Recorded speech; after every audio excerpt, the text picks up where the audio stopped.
Hello and welcome once again to our kitchen table. Yep. I'm sitting here with my wife, your therapist. Are you in a tunnel or? What's that? I can't hear you. Say that again. Today we're going to be talking about finding a job on the therapy podcast because it's fucking traumatizing. It's horrible. It's hard out here. Yeah, we're going to be talking about finding employment, getting a job. Yeah, I specifically think that it's just something that sucks and is hard for everybody. And I think that neurodivergent folks specifically love a specific set of instructions, some what to expect. Learn your rules. Learn your rules. If you don't, you'll be eaten in your sleep. Yes. Exactly. So Price is kind of an expert at this, and I want to ask him some questions today about how to do that, questions that I've heard from clients. So That's very flattering. yeah. I do have some imposter syndrome on this, but then I'm like, I have had multiple people pay me to help them find jobs with, success every time. Yeah. So, and then a lot of other friends and family have asked me for help, and we've usually gotten them there. So I do think I've got some tips. And you specifically have had this career where in your field of work you've done a lot of contracting, which means every couple of months needing to find a new job. Yeah. So you are just used to being in that process. You're used to being in a highly competitive space. Yeah. And I think a lot of folks that I talk to are either applying for a job for the first time, or the jobs that they've had in the past are jobs that they got through some sort of connection. Somebody's family friend was like, hey, yeah, you're, 17. I'll help you get connected with somebody. Right. And now they're like a grown up looking for a job, and that's tricky. I think my objective, claim to any fame here is that because of the contracting work, I was able to get progressively higher paying jobs in a relatively short amount of time through a pretty aggressive job search kind of methodology. Well, that's the other thing about job hunting right now is I think when we think back on our parents' generation, the primary thing was loyalty. You get plugged in with a company and you stay there forever, and I was going to say graduate with the gold watch, but you get promoted, you work your way through the ranks, you pay your dues, and you get there and you retire, and that's your whole career. Yeah. And now that's not really a thing that can happen for almost anybody. Most people are going to have to look for multiple jobs. And a lot of the times the way you're going to get better pay or a better experience is that you're going to switch jobs. Yeah. You're going to move somewhere else. So we're going to talk about doing that. Do you want to introduce before we're too far into this? Okay. Let me jump in on that. Hi, my name is Price, and I married your therapist. I'm Ash, and I'm your therapist. But today that's kind of irrelevant because we're talking to my husband, Price, who knows a lot about getting a job. Well, I think that this is kind of a common theme for your clients, right?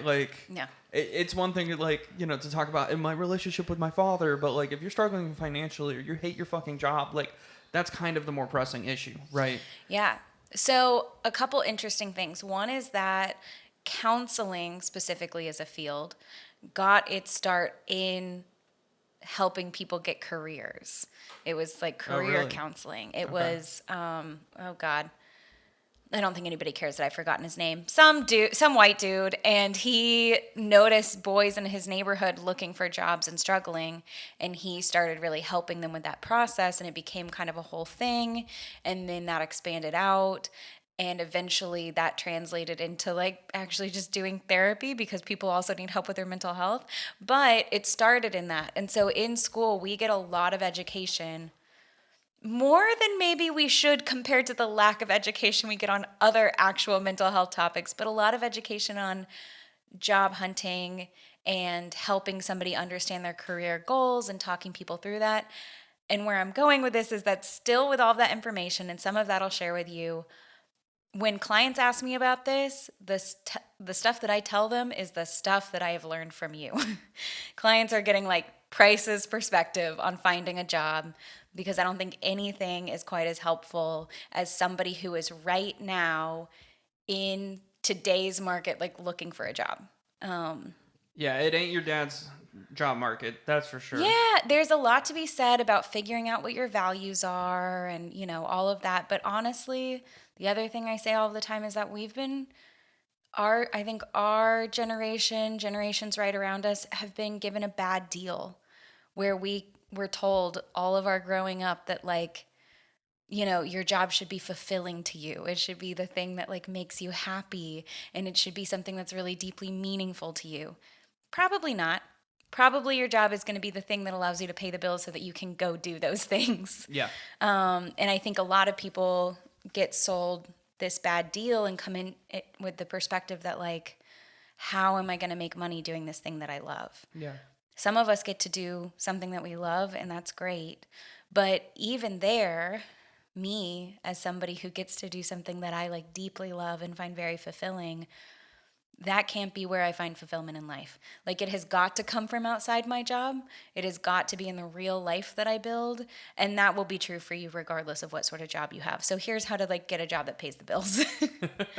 I don't know what you're talking about. Ever since I was a little boy, I've wanted to work in compliance at a major international bank. Yeah. Well, I mean, there's you getting to do your dream job. Your dream job. Yeah. But for everybody else out there. Okay, the one bit of advice that I can give people that I learned in all my years in school talking about some of this stuff. There's a website called ONET. It's like O asterisk NET, and it will give you a ton of information on jobs. It's the biggest database on not current jobs that are hiring, but it'll give you information about what degree you need to be able to get a certain job. Right. And if you find a job that you like, but you're not qualified for it, it will also give you a list of other jobs that you might actually be qualified for. It has a special component where it'll tell you jobs that are growing right now, and that in the next 10 years there's going to be more and more need for this job. So it's a really helpful website. They also have a quiz on there that can help you find stuff that you might be interested in. That kind of maxes out my job information, which is why, Price, I'd like to ask you some questions about looking for a job. Sure. Okay. I would really like you, if this is somebody's first time going through a job. This is so exciting, by the way. I'm usually asking you the questions. If this is somebody's first time going through a job hunting process in the first place, or doing that formally, can you kind of lay out, start to finish, what does the overall process look like? Of course, it differs from job to job, but what's the first thing you do? I need to get a job. Where do I start? I'm going to sneeze. I'm sorry. I think that it really comes down to, I think a lot of people are desperate if they're in that position, that they, if you've decided that you need a job, it's usually not because you're bored. It's usually because you have bills that you need to pay or things you want to buy. I need a car or something like that. So I think that a lot of people make the mistake of getting way too desperate, and they just start equating applying for every job that they see on LinkedIn, or on Google or whatever, with a job, like a dedicated, intelligent job search. Or like they, back in my day, I would like drive to, when I was like 15, 16, my mom like drove me to go the to mall. the physical location. Yeah, and I would drop off my resume at every place. I would just like, let me hand my resume over the counter. And that was not an effective way to look for a job then, and the equivalent of that now, which is like applying for job after job, is not a super effective way of looking for work now. So I think that regardless of how quickly you're trying to make this happen, especially if you're just like looking for any job, it would behoove you to write down some of your experience and put together a little bit of a resume, and actually give some thought to like what it is that you're good at and what it is that you would be interested in doing. Not like dream job, but like, the worst thing I think that you could say, and people don't realize how bad this sounds to a potential employer, is like, oh, what are you interested in? Anything. Well, that means that to me as a potential employer, that you don't know what you want, so I could bring you onto my team. And who knows if you're going to stick around, because you don't know what you want. So you might come here and hate this, Yeah. But if you come in, you're like, I want to do, if you have some idea of like what you're trying to do, that inspires a lot more confidence in you as a potential job candidate. So I think just take a few fucking seconds to like think that through before you start just like manically, desperately applying for every job that you could potentially see yourself at. So I think an example of that in my life, we moved a lot for your career. And so I was always starting over with a like entry level job somewhere. There was a lot of that in my early career. And as we sat down and looked at my resume, I had done a bunch of different sorts of jobs. I had, done waiting tables and been a receptionist and been been a receptionist, a lot of those jobs. Right. But the things that we really identified that I enjoyed doing, one was the really organizational tasks that were a part of that. So as a receptionist, I was often like keeping track of different things and ordering supplies, and I really loved working with like spreadsheets and being able to do that. And the other thing I loved was how easy it was for me to get on the phone with somebody who was flustered or upset and help direct them and calm them down and soothe them. And it's crazy that you got into therapy. Well, I think then I started looking for jobs that looked more like that. And Yeah. as I was starting to get to move through my career, even while I was before grad school and in grad school, it was stuff that used those components. It wasn't that I was specifically looking for a receptionist job anymore, but I had taken those aspects and Yeah. you had helped me to figure out, okay, where do we go from here? Because these are the parts that you liked. These are the parts that I was good at. Yeah. I think that again, this isn't like asking yourself what is your dream job. It's just being able to have some sort of ability to articulate what are the things that you'd be good at, what are the things that you'd be interested in. There's all sorts of jobs out there. Do you really like working kind of alone? I'm talking, we don't have any job experience. We're not in our career. We're just looking for something, Yeah, the right? basics. Yeah, you like working alone. Maybe you'd love landscaping and plugging in a podcast and mowing some yards. So like maybe that would be kind of up your alley. Do you like to get to wear headphones at work Yeah. and just like buckle in and listen to your music and get something done with your hands? Yeah, maybe something like data entry might be interesting to you if that's kind of your vibe. Or if you really enjoy like working a fast-paced team environment, like go work in a kitchen. You know, if you want to like be talking with like interacting with people and busy as shit and like craziness, like the kitchens are great for that sort of environment. That entry level sales positions are going to look more like Yeah, that. sure. Yeah. Yeah, so I'm just speaking very generally here. Just like have some sort of vibe that you're going for and be able to articulate that so that people know why you're applying to work with them, as opposed to like, I just need a job. Yes, obviously you need a job. That's why you're here. But why are you here? So in other words, the first step isn't that you're just slinging resumes. It's that you're actually looking back at what you've done, and now you're maybe starting to tailor your resume to look like those things. And if you're in the first steps of like potentially a career, this is a great time to try different jobs and kind of get a feel for what you're looking for, you know? And I'm really speaking to our, friends out there who are in high school or in college or maybe graduated high school and in their early 20s, like looking for work. Like this is a great time for you to like figure some things out. Also, don't overlook or don't underestimate trade positions. Those are high paying skilled jobs, and like getting an apprenticeship with an electrician or a plumber is a really advisable move, especially if you, for very good reason, did not go to college. Want to make a lot of money and don't want to have a lot of debt. Yeah, I think college is really overrated. So like more power to you. You know, I've got a good friend who's a plumber who's making a lot more money than most of my friends who have college degrees. Like a lot more money. And he really enjoys what he does. I was going to say, talk about somebody who loves his job. Yeah, loves his job, makes really good money doing it, and is set up to like get his master's certificate in plumbing. Oh, that's so cool. And like Nice. branch out on his own and like find some sort of specialty that he does in the future and like make a shit ton of money. Like he is setting himself up for a career that those of us who went to college could only aspire to. So don't overlook trades, don't overlook those sorts of opportunities. I think that's a good point.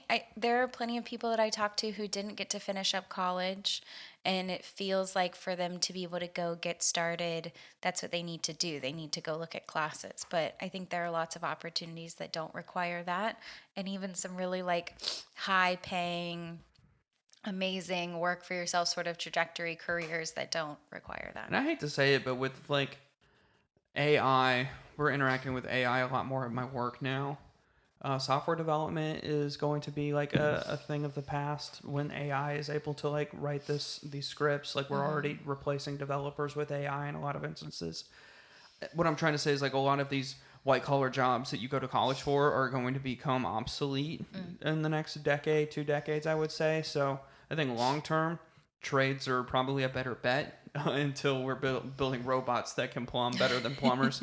Yeah, but you know what I mean? Like, So, to get back to like kind of what are the steps of this process, something that I hear you recommend to people. I'm thinking of specific people who've sat around this kitchen table and asked you for job advice.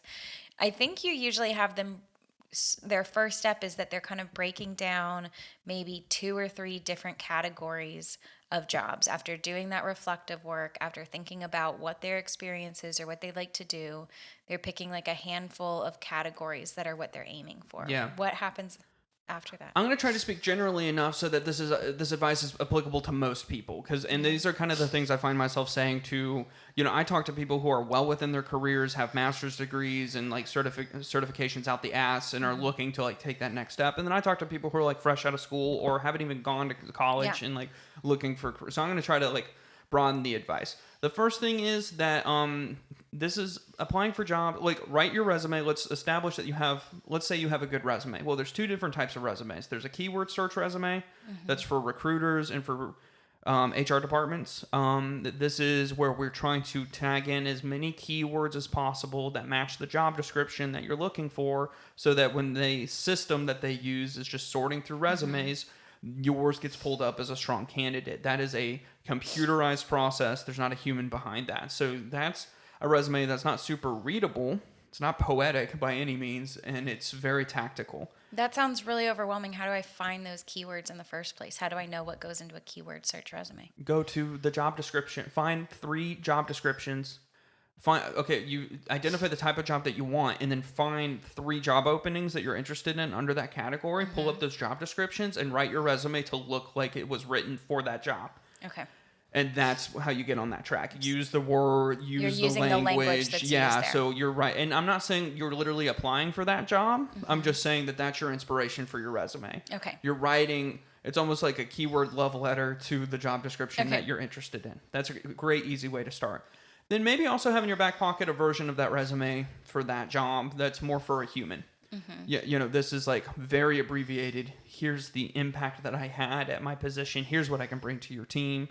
Boost yourself. Write your resume like you're selling a product as opposed to like being embarrassed about how great you are. Yeah.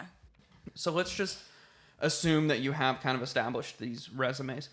A lot of people that I talk to will apply for a job. They will research the company. They'll find a job that they're interested in. They'll research the company. They'll look at the different recruiters. They'll really read the job description and really contemplate Learn it. a lot about the company itself and maybe the benefits of that company, and read from other people who've worked there. And really invest in a single job. And then they hit that submit button, and their resume goes into a digital pile on a recruiter's desk who will never read it. It's such a waste of time. This is a numbers game. When I'm looking for work, I apply to 30 to 50 jobs a day. Y'all, do you think I'm pulling up websites? Do you think I'm reading job descriptions? No. At most, I'm reading the title of the position and hitting the submission button. And if somebody gets back to me looking to like schedule an interview, that is when I research the company. So that's something that I think a lot of folks get stuck on. I think specifically that's a hard thing for us autistic folks to hear, to think about, because we do that bottom up processing. We like to know every single detail of something before we go in. But as you're applying to jobs online, it's really important to know that the back end of this is that they are getting swamped with hundreds of these, if not thousands, of resumes. With hundreds to thousands of resumes, and they are only ever going to get to look at a key few of those. And if you spend all of your time gearing up, I see people take like a week or two. That person's already been decided, and that company has moved forward with that position. You've missed the opportunity for sure. So what you do that I think would surprise people and is really good advice, maybe your first day or two, it's going to be slower as you start applying for jobs. Apply for a handful a day, but you're going to want to be working your your way up to like 12, 15, 20, 20 plus. Yeah, I want to be clear. I've spent my time. I've got dialed in resumes. I know exactly what job titles I'm going for. I know exactly what I'm trying to accomplish. Like all of that is I'm very clear on.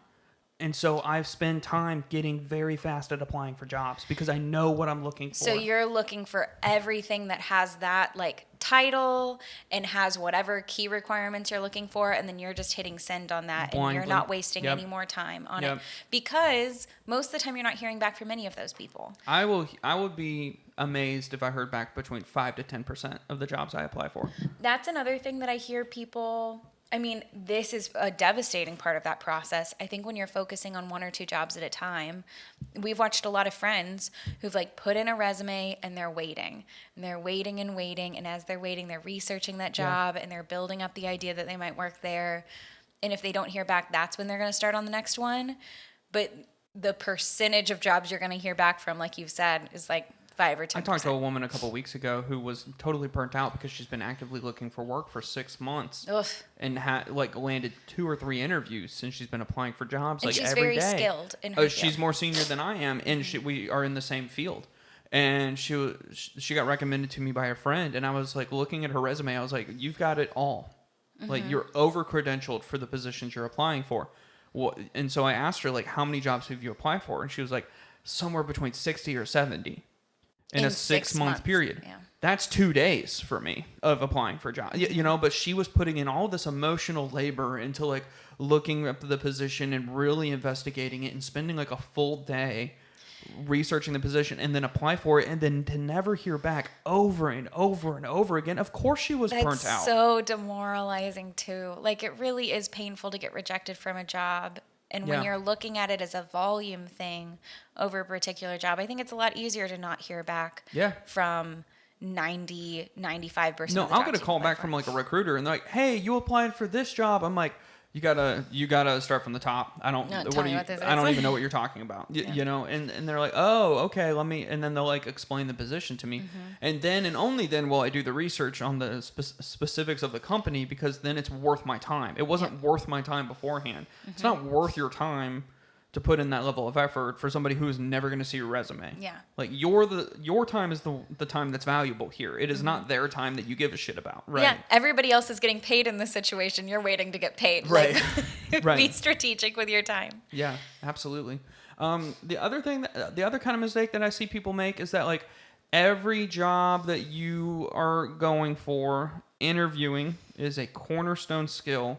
I was just about to ask. Okay, next step, interviewing. It is a foundational piece of finding a job. And a lot of people are like, "I'm just not good at interviewing." And it's kind of fucked up that that's the case, because just because you're not good at interviewing doesn't mean that you wouldn't be good at the job. Sure. But unfortunately, it's a lot like test taking. If you're shitty at test taking, then school's going to say that you're stupid. Even though you may be very smart, but you're just bad. You just like crack under pressure. Right. You have one bad day on that. Exactly. And, So just remember that if you suck at interviewing, you can do something about that. You can practice interviewing. You can ask a friend to do a mock interview with you and even give them questions ahead of time, or ask them to come up with questions. You can ask other peers. You can find people who might be willing to do that with you. You can rehearse what I've heard called, and I love calling, dragon slaying stories. Tell me about a time where you dealt with a coworker who was challenging to work with. You should have that answer kind of ready to go. That's a common question. Yeah, those sorts of interview questions. Tell me about a time that you had a success and what you did. Like, you should kind of have those stories ready to go. If you really are like nervous about that, write some of those dragon slaying stories ahead of time. Kind of have a beautiful narrative, a sales pitch around specific jobs that you've had or specific experiences that you've had where you excelled or shined, and you want to communicate that. You can practice that ahead of time. I have had people sit at this table and I have pretended to interview them and then given them feedback afterwards about things that they did well, things that they should improve on. And then they go out and they fucking nail their interview and get the job. It is, I think, a skill that a lot of people overlook, because it's like everybody has to interview. It's always nerve-wracking, and people are like, "Well, I'm just going to have to wait to hear these questions." And I have been in interviews for senior people, for like directors of counseling centers at different jobs, for directors of You've different interviewed positions. these people. I've Yeah. interviewed those people or been a part of a team interviewing, and people at that level are showing up to these interviews and not knowing how to talk. And the tough thing is that's the only Yep. face-to-face time I get with you. Yep. I don't want to judge you based on that. I know you're nervous. Yep. I know it's hard to be in an interview. I know it's hard to talk to a stranger. Like, even as somebody who deeply feels all of those things, I want to talk to somebody who's impressive to talk Yep. to. I want to talk to somebody who feels like they know what they're talking about. I have gotten jobs because I looked up the person who was interviewing me on LinkedIn and noticed that they were like an adjunct professor at this school in their spare time, and be like, wow, I noticed that you teach at this university. That must be really cool. What is that like? And they're like amazed that I did all that little homework, and they feel flattered, and then all of a sudden I'm the better candidate in their eyes for nothing to do with the job itself. This is like easily accessible information. Yeah, it's something that I they're was like already Google search. broadcasting on their LinkedIn, and you got to find either some common ground, Yeah. or a great article they wrote, Yeah. or something about what they do in their spare time, and like ask I them think about that it. we grew up in a world, or a lot of us grew up in a world where our parents and grandparents were able to find work pretty easily coming out of school or just entering the workforce, becoming an adult, and they were able to find like consistent, real jobs. And that is not necessarily the world that we grew up in, that our peers, or even those younger than us, are growing up in. Just remember, y'all, that like capitalism like wants you in the ground Yeah. a little bit. Like, if you want to live indoors and you want to eat, you've got to fucking work. And if you want to work less for more money, you've got to be really fucking cunning about how you accomplish that. So don't settle for, well, I got my college degree, where's my nice fancy job? Because it doesn't, unfortunately, it does not work like that. I've heard a lot of people tell me, they're like, I'm going to have to start with entry-level positions. I don't want to do that. And the fact of the matter is that you are going to start with some entry-level positions. And like, that sucks. They're underpaid positions. But I think what you have been able to do is took those initial entry-level positions and raised your hand for other things, or took that experience and helped to navigate that into your next thing. I work for a company that right now, but depending on your performance review, if you get like a good, great, or amazing, you get a 1, 2, or 3% pay increase. And I have coworkers who actually stress about that, whether or not they'll hit that increase. They want the 3%, they want the 2%. Oh man, fuck! I only got the 1% this year. What the fuck are y'all talking about?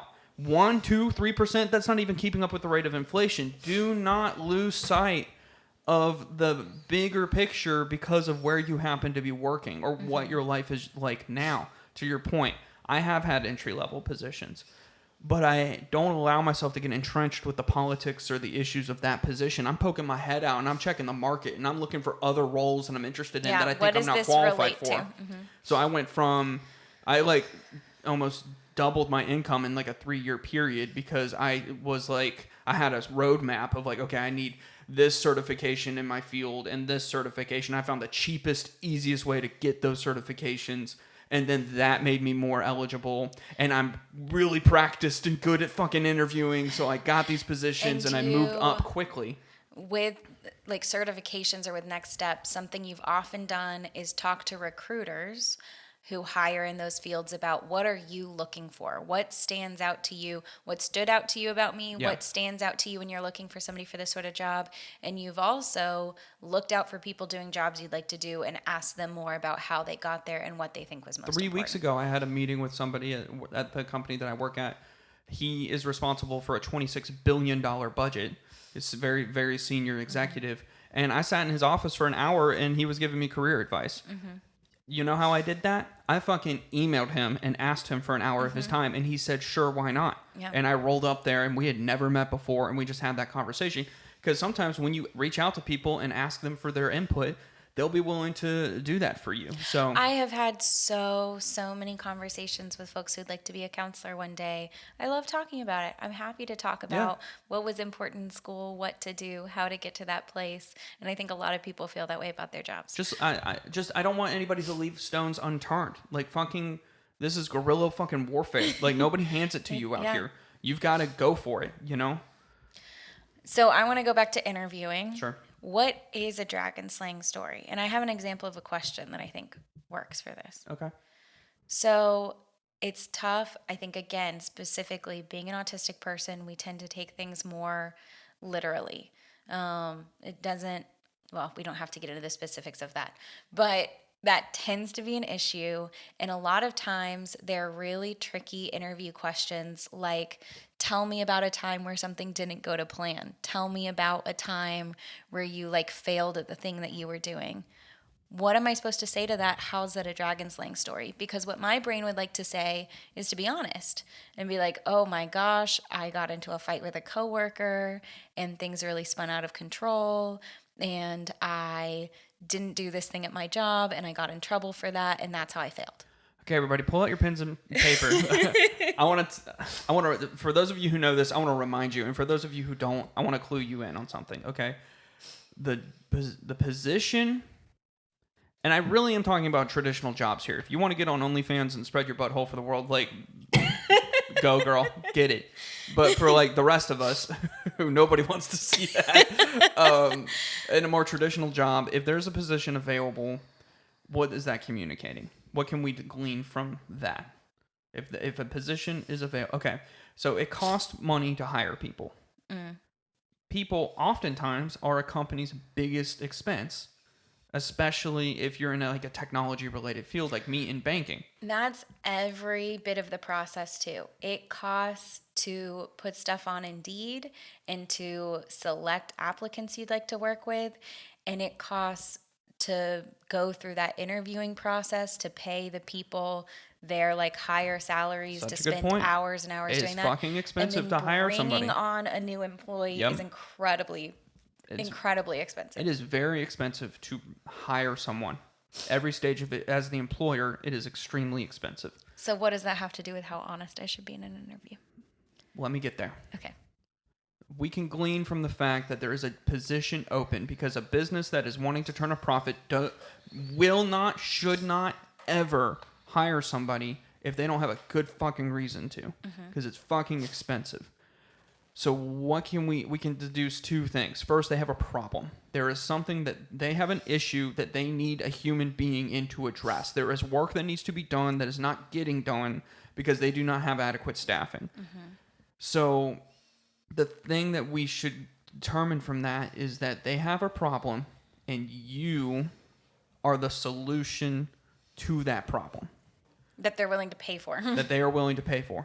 The other candidates for that position are also trying to communicate that. But don't forget that when you go in for an interview with a human being, they have a problem and you are the solution to that problem. The recruiter's problem is I have a position that I need to fill. So I'm just looking for somebody with, gray matter between their ears who has the credentials that looks like they could be a candidate that doesn't make me embarrassed to submit you to the employer. And the actual hiring manager, the actual person who makes the decision, needs somebody to come on who actually can get the job done.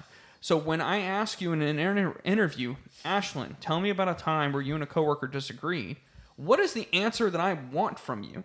Because it's not necessarily the truth.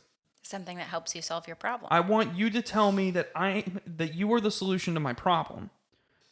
So that, I think, I want you to keep expounding on that, but that is the key thing to keep in mind if you're somebody who's a literal thinker or who might not understand why certain questions are asked in interviews, or might start to lean into the feeling of, wow, we're connecting. This is a conversation I'm having with another person. Yeah. Everything is coming back to needing to hire somebody to solve this problem that they have. So what I'm not looking for is for you to tell me about a time where you actually really fucked up. Because that tells me that you're an honest person. No, that doesn't help me solve my problem. That you're that's great that you're honest, but that doesn't help me solve my problem. I'm also not looking for you to tell me about a time you used to fuck up and then give me this heartfelt story of how you've grown since then. Cool. Does that help me solve my problem today? Ashlyn, tell me about a time that you had a disagreement with a coworker and what you did about it.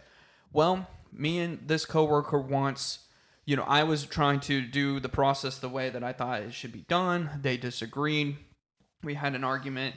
I was able to tamper down some high emotions. I was able to present it to my leadership. We came to an agreement and we moved forward. Like, give some sort of answer that shows that if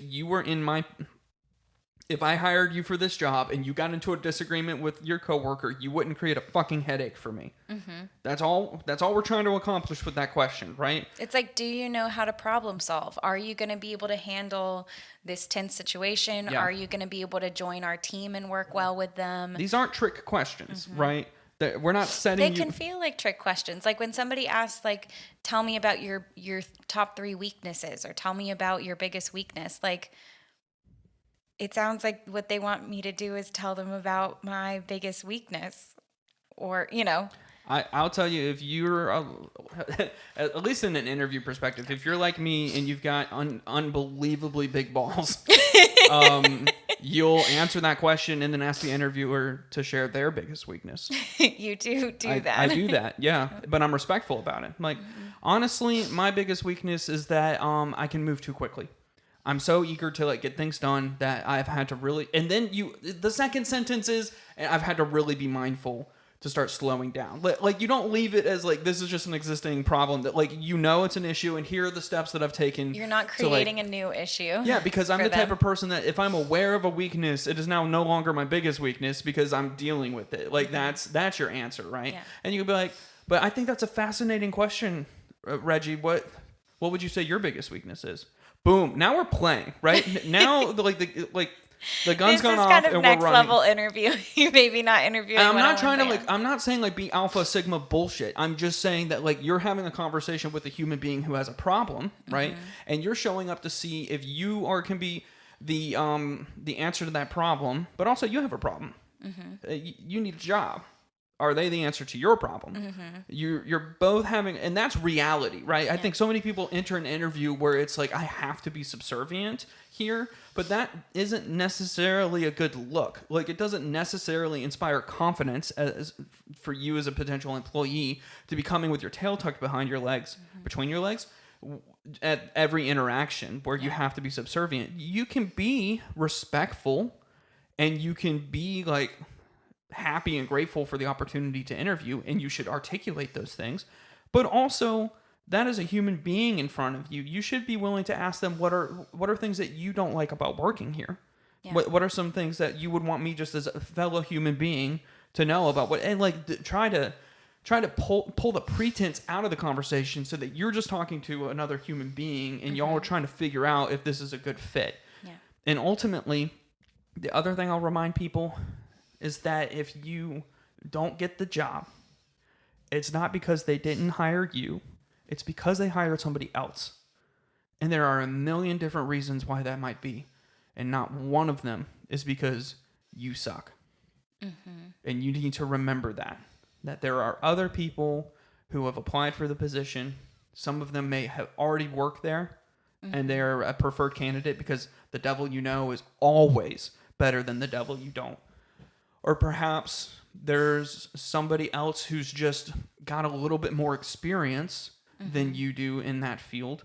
So they are a reasonable, better choice for that position. That makes sense. That's not about you. Yeah. That's about them. It doesn't make you a bad candidate, and it doesn't mean that you're not going to be able to take your same skill set and go on to the next interview and be the best person. And we know that this is true, objectively true, because when you do get the job, you will know it's because you were the right candidate, not because you were the least worst candidate. Uh-huh. Right? Mm-hmm. You got the job because you were good for it, not because everyone else who applied for it fucking sucked.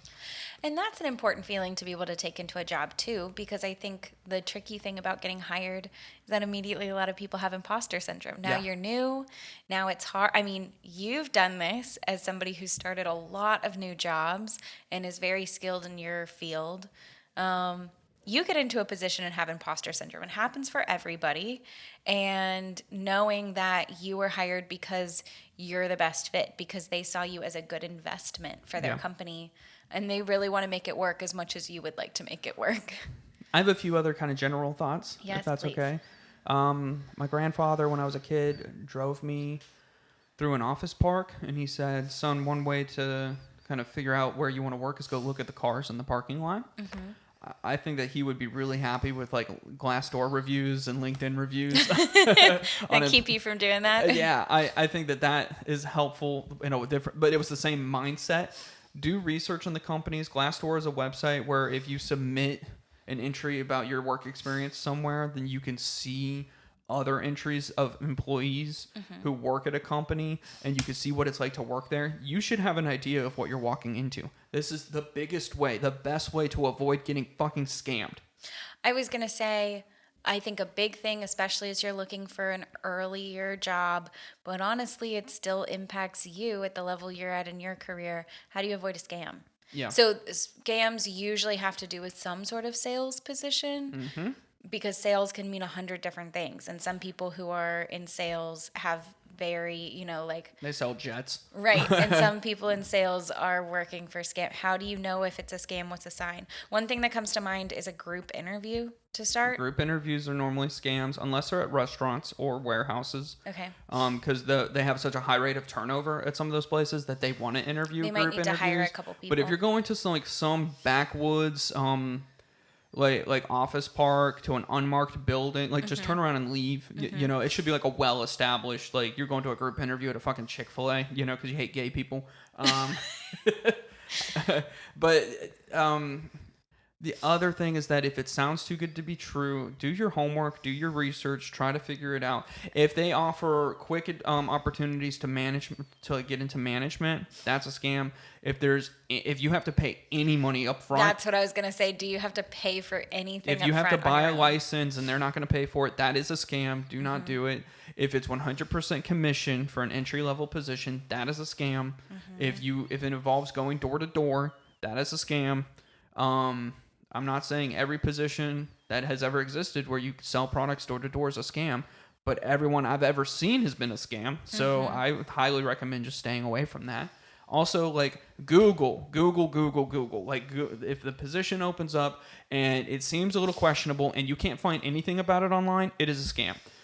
And move then, on. What else did you say? Glassdoor. Glassdoor is a fantastic website to read the reviews of existing companies. If you can't find reviews on Glassdoor for this company that's trying to hire you and it doesn't feel great, there's not an obvious articulable reason that they're not on Glassdoor, just bounce. Like, I was hiring a while ago. I wouldn't be on Glassdoor because I am one single person working at a company and I was hiring one new employee. So there's not going to be, but in general, you're going to be looking at companies with a bunch of employees. If that's happening, they should have Glassdoor reviews. People are talking about it. If you, what was I going to say? Yeah, just be mindful of, places that are super excited to put you on a management track, that are super excited to give you opportunities for growth. Motherfucker, I don't want opportunities for growth. I need to pay my bills today. And also... But it sounds so enticing, That's why, especially if you're moving fast. Oh, man, those sorts of things will definitely grab your attention. And they're feeding off of desperate people. Jobs that's why they work. That aren't going to pay you for the training portion of the job. Jobs that are like you're going to work for a month and then we'll start paying you. That's a scam. You deserve to be paid for your work, period. If you're clocking in, if you're dedicating your time to a specific company, you should be compensated for that work. It is illegal for them to not compensate you if you are working for them. Walk away. If they're not willing to pay you, that's morally and ethically a dark area. Just walk away. So be vigilant for those things and be realistic in your expectations. If somebody's coming in and wanting to pay you a shit ton of money to do something you don't fully understand. I mean, I almost got scammed when I was like 19. Somebody, it's a long story, but I almost like participated in a scam and had money stolen from me as a result. And it got caught at the last minute before I like succumbed to it. So I have a lot of empathy for it. And the other thing is be prepared to walk out of interviews. If you're in an interview and it's clear that this is not cool, this is a scam, this doesn't feel right, just fucking get up and leave. You don't owe them thank them for their time and walk out. Like, you don't owe anybody anything. Just fucking... That's hard because there is this feeling of like, I really want to, I really need a job. I really don't want to turn down a potential opportunity. Right. Your desperation for a job has nothing to do with your hireability for the position. And once again, your time is valuable. Like, go use that time to keep applying for more jobs, to go do something else. In fact, I think a lot of people who make hiring decisions will tell you, and I've heard this many times, the more desperate the candidate is, the less likely I'm wanting to hire them, which seems counterintuitive.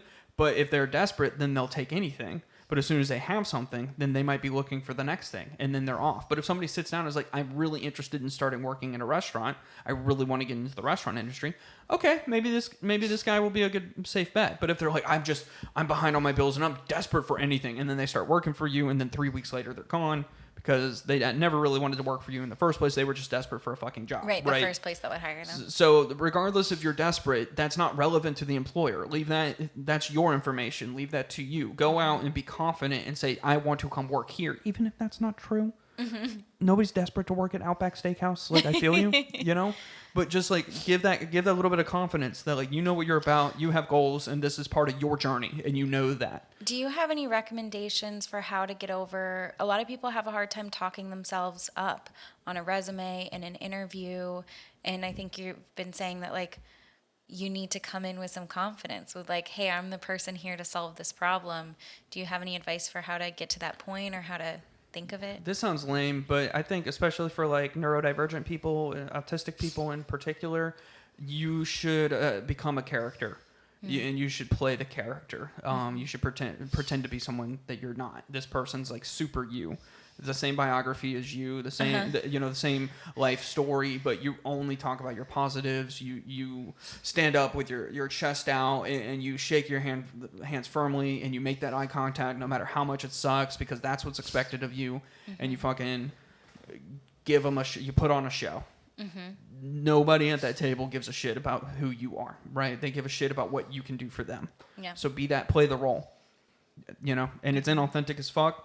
I'm just trying to help you get paid. And that's another thing where practice comes into. Yes. As you're talking about that, I'm thinking that there's almost nothing that helps you to be able to do that sort of thing better than to practice the interview with a friend or somebody that you trust. Write down these stories. Write down the dragon slaying stories. Times when you've been successful. Times where you have helped your team. Times where you've helped your employer. Times when you've excelled in your studies. Times where you've excelled in different volunteer opportunities. Whatever it may be. Have a list of those things ready to go that you are familiar with. Fucking show up with those in your notes and have them in front of you. Nobody said you have to memorize this. Have note cards with dragon slaying stories and rifle through them. At least you showed up ready to talk. Yeah. That shows that you actually give a shit about this. But yeah, you have to play the role a little bit. So practice that. Yeah, absolutely. This is hard. I think it's hard for a lot of people, but people act like they can't practice it. Like it would be inauthentic to practice it. My brothers, sisters, and everybody in between in Christ, everything about working is inauthentic. Everything about having like a job is inauthentic. The other thing I want to remind everybody is that for those of us who are actually just like have just fucking jobs and just have bills to pay and we're just out here getting that done, this is a paycheck and hopefully insurance. It's not more than that. Don't overthink it. You don't have to love it. These things should fund the things that you do love. Yeah. You should be investing your time in the garden of your hobbies and your friends and your relationships. We're talking about building community this year. You don't have to find deep personal meaning in the work that you do. I'm sorry to say it, the planet is dying. None of this matters, right? You have to pay your bills in the meantime. And if you find something that isn't your favorite thing to do, it's not like what gives your life meaning, but it's something that you feel good at. Like I am good at keeping track of things on a spreadsheet. It's not that it brings my heart a lot of joy to do day in and day out, but I'm really good at it. And that is enough of a feeling of fulfillment to get me through a work day so that I can go home and do the things that I enjoy with the people that I enjoy. I'm really good at getting along with a wide, diverse group of people so that we can accomplish like shared goals that I'm leading. And you're really good at like cross communication. Like how can I make sure this person is understanding what this other person is trying to say and vice versa, and that makes you really skilled at your job, and you get fulfillment out of doing that even though it's not the job itself is like fulfilling a meaning. But I could give less of a shit about the work that I do. I care about the things that I do because I want to be good at my job. and I want to be like respected like everyone else at my place of employment, I do not care about these multinational or international enormous top 4 financial firms. They were fine before me, they'll be fine after me. I do not like that does not matter that much to me. I do care about my friendly coworkers who I've come to admire, and I do care about being good at my work, but I don't find like lasting fulfillment in this. What I do care about is the fact that like I can pay our bills here. Yeah. And that we can build a life for ourselves because of this. Like that's what matters to me. Right. And that's okay. Yep. It can be just that. That's allowed. Yeah. In fact, that's really what it should be. Right. It doesn't need to be more than that. I think I know a lot of people who got into the things they're passionate about and they burn out. Yeah. And suddenly all of a sudden this is just collecting a paycheck and hopefully insurance, you know? Yeah, and I think that applies to a lot of different things. Like we're talking about your job at a high level, and maybe that's where somebody's at. But there's also, a job that you also really loved and found fulfilling, not because the thing itself was fulfilling, but because you loved an aspect of it. You love to like master a process. And so when you were working at a restaurant, making food orders really quickly, like that touched that part that you really enjoy doing. Mama always told me if you're going to be a garbage man, be the best garbage man. And I've had that attitude everywhere that I work. If we're going to do this thing, let's be the best at it, because we should aspire, all of us, to be the best at whatever task is in front of us. Yeah. That is what we should endeavor to do. And I'm talking the long game. I'm not talking we're working 16 hours a day and we're burning ourselves out and we're going to fall flat on our face after 6 months of this. I'm talking over the course of my career, I want to be the absolute best at the thing that I am doing. Yeah, the flip side of this is that you don't need to dedicate your whole life to a company. And I think that something we've both struggled with is wanting to do our best and wanting to do really, really well and like be a good representation of ourselves. Yep. And we put so much effort into a job that it starts to run our life. And like that's the other thing on the other side of getting hired to look out for, is that I think neurodivergent people are more likely to hyper-focus, hyper-fixate on something, and to really try to give it their all. And it's like, look back at that job description. Meet that job description. Make sure you're covering those things. It's not your responsibility. Like, this company existed before you, and they'll continue to exist after you. Like, you show up and do the thing that you were hired to do. No, do the best that you can. Be the best at it for you. Yeah. That's for you. That's not for them. Yep. Right? The other thing is just remember that work is for pay and hobbies are for fun, and have a healthy mix of both. Yeah. I was like at play at the same, no, at work at the same time. Fuck. Like have both of those things in the mix at all times. Yeah. Yeah, I think that this is, I think it's a good topic. It's hard to talk so broadly about this. Oh, yeah. I do like specifically helping folks with this. One of the things I would advise is that this is something I've learned over the last couple of years, especially. The more specific you can get with what it is that you do, the more money you'll make for it. When you opened your practice and you said, I'm a therapist and I'll help anybody with anything, the phone did not ring. Yeah. The day that you said, I'm an autistic therapist and I work with neurodivergent people, that's when you started getting business. Yep. And when I said I was a project manager, like I'll manage any project you got. you give me, that was, okay, I found some traction there. But now that I'm an IT software development project manager who specializes in compliance at international banks. Now we're cooking. Now you're very hireable. Now I know. Now somebody will look at my resume if I'm looking for a position in that sort of field, and they'll say, "This is the guy. Yeah. This is who we want to work with." That's another thing to keep in mind, I think, in general. If you're just starting out in this process or you're, in the early stages of it, I think you can look at somebody way down the road and go like, how did How did you get there? And I think that people's careers take surprising turns. Yep. There are going to be surprising opportunities to present themselves, And I things want to you be didn't very know clear. you enjoyed. I didn't set out to become this Right, specific you didn't project have manager. that nailed down That's from the just start. the path that I came down on, and now I'm doubling down on it, right? Mm-hmm. And now I'm saying, okay, while I'm here, let's fucking go. What do other people in this position have certificates in? What do I other people in this never would have position do? chosen this path. I have never been interested in this. This is not something that anybody in their right mind would like set out to do, like as a high school student or a college student, right? Pays pretty fucking good though. like that's why we're here, right? I've been attempting to make as much money as possible in as little of time as possible. And the other thing I'll say, and I really won't get into this, just remember that the ceiling is low these days when you're loyal to a company. The glass ceiling is low. If you are looking to expand your career, unfortunately, you should not be looking internally wherever you're currently working. If you're working at a larger organization, if you're looking to advance your career, you know what you're looking to do, I would encourage you to look externally. That's where the opportunity to make more money is. Yeah. That's, again, we're painting with broad brushstrokes. What I do want to tell people is that if you'd like to reach out to me, I do this on the side. I do some career coaching. Yeah, because this is something you enjoy talking about, and it's easier to give advice when it's more specific. Yeah. This is not me announcing that I'm like launching a business or anything, but that is something I do. It is something that people pay me for. If you want to chat with me for like 15 to 20 minutes on the phone and just get a feeling for like what it would be like to like have a larger conversation with me about this, email imarriedyourtherapist@gmail.com.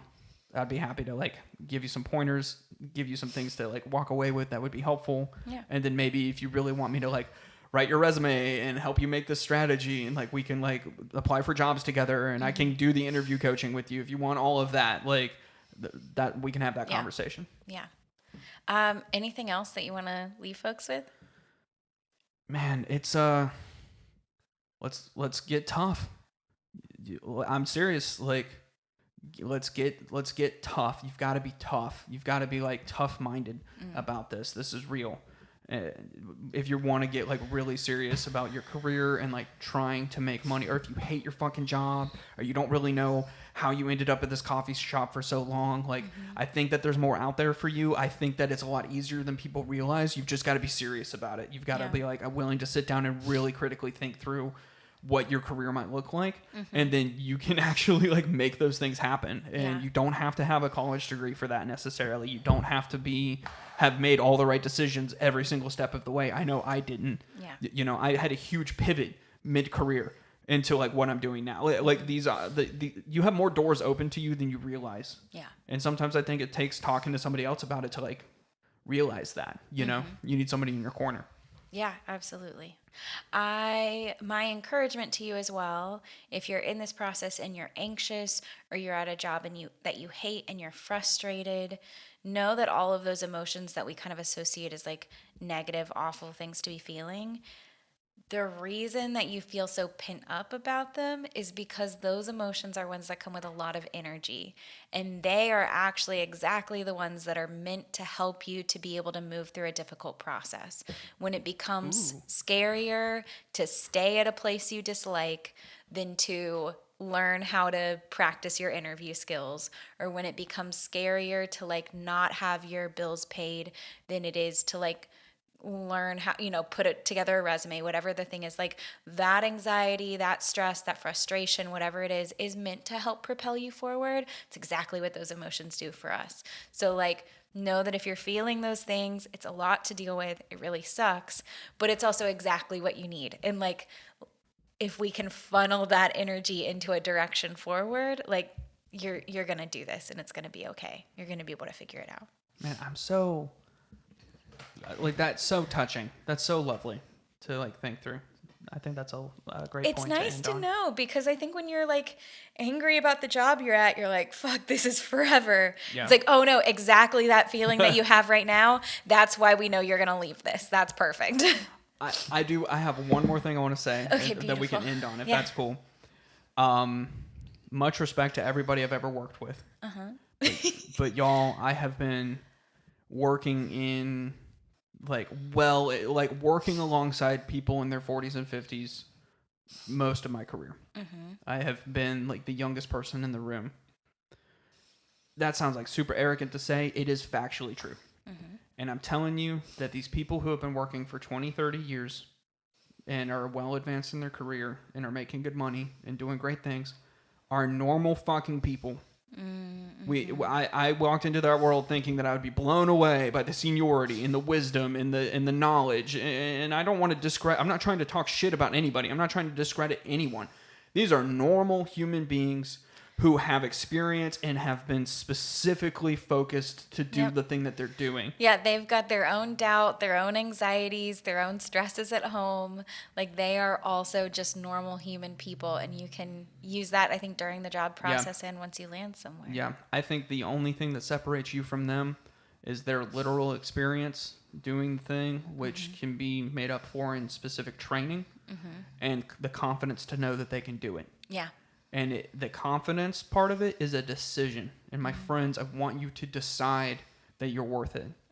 Because you can make that decision today, and I promise you have a little faith, and that will come to fruition on the other side, especially if you email imarriedyourtherapist@gmail.com, bro. That's right.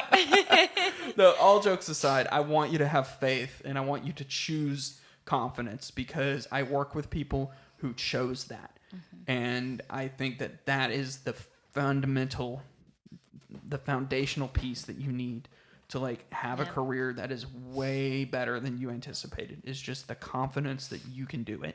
Yeah. And that never comes naturally. That is a decision, and you can make that decision. Yeah, we're built to do tough things, and you need to find that within yourself and like move forward with that. Yep. Yeah. Cool. All right. Well, Price, thank you for your time. Thank you so much for your time.